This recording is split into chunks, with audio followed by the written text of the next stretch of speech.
Hello Shogi fans, we've got another video on side pawn picker opening, and we're going to take a look into some of the variations in the early stage of side pawn picker. Now I believe you've seen this position before in my previous video, and the standard move here was gold to 7h. But today what I want to show you is what happens if you push the pawn up to 2d at this position. Now white will take it, and the rook recaptures. Now at this position, white basically has two candidate moves. One is to try to punish that move, and that is making a bishop trade, and then bishop drop to 3c, forking the rook and the silver. Now taking the knight and promoting isn't good for black. Black loses material. So at this position, black can take the knight, but actually this is not over for black. He has a good move here. It's rook to 2h. Saving the rook and simultaneously protects the silver. Now how should white play here? Well, if you're a good player, you can think of this move. Pawn to 2g. Yeah, defender removal. Black can take it because he's gonna lose the silver, but well, he can just swing the rook, and there's nothing left for white to do here. So actually, white's best move is not pawn drop to 2g.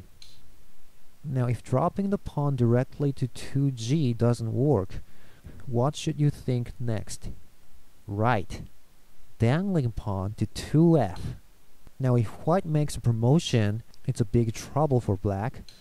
So one option for black should be protecting the silver with the knight and simultaneously defend this square, 8f. But then white will swing the rook to 2b. Black will defend by silver to 3h. But here white has a very powerful attack. It's bishop sacrifice and then drop the silver to 2g.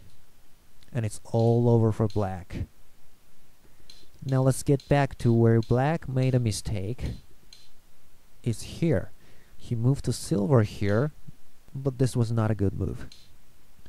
The correct move here is to protect the silver by blocking with the knight. Now white will swing the rook to 2b. You defend by the silver. Now white can't make that bishop sacrifice. He can't take the silver. Well, if he goes ahead with the bishop sacrifice and drop the knight to 2c, well, black is fine. He can save the lance, knight will promote, but then you have this excellent pawn drop to 2d. Well, white can't take it because of this skewer. So he'll take the lance, but black can just ignore it and take the pawn, or he can also take the promoted knight. White will drop the lance to 2e, but black is fine. Or maybe a knight. So,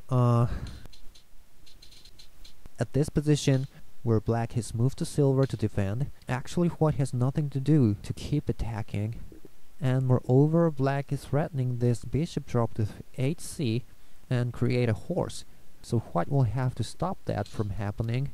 And here maybe black can just play slowly, like this for instance, and keep the bishop in his hand.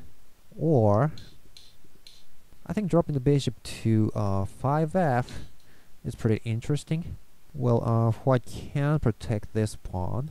If he protects the pawn by the rook, black can drop a pawn. Defender removal. Well, if he goes this way, black can take the pawn, and white takes it. Bishop take 3d, and he can go to this way, attacking the 5g square, but black can just push the pawn up, and white's in a big trouble. The bishop can promote either of these squares. Alright, so actually, at this position, making a bishop trade and forking the rook and the silver wasn't a very effective attack. So the most recommended move for white at this position is calmly moving the gold to 3d. And now black has two options here. One is to take the side pawn. Well, I'm not sure this is a good one. I mean, I don't think it's really good, because now white can make a bishop trade and drop the bishop to 4e, forking the rook and the pawn. Now rook can go to 2d, attacking the knight, but pawn drop to 2c. Well, it looks like black is in a big trouble, but actually he has an interesting move here. It's bishop drop to 3d, and if pawn takes the rook, the bishop can take the bishop, and making a fork with the rook actually doesn't work. Black can defend the knight. So, after the bishop dropped to 3d, white will take the bishop, and rook takes, and drop the bishop again.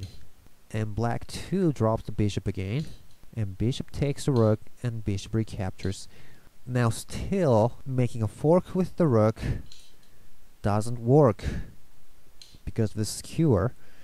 So probably white will prevent the skewer from happening. Black can retreat the bishop and maybe pawn exchange and rook to 8d. Well, it may be an equal game, but it doesn't look very good for black anyway. So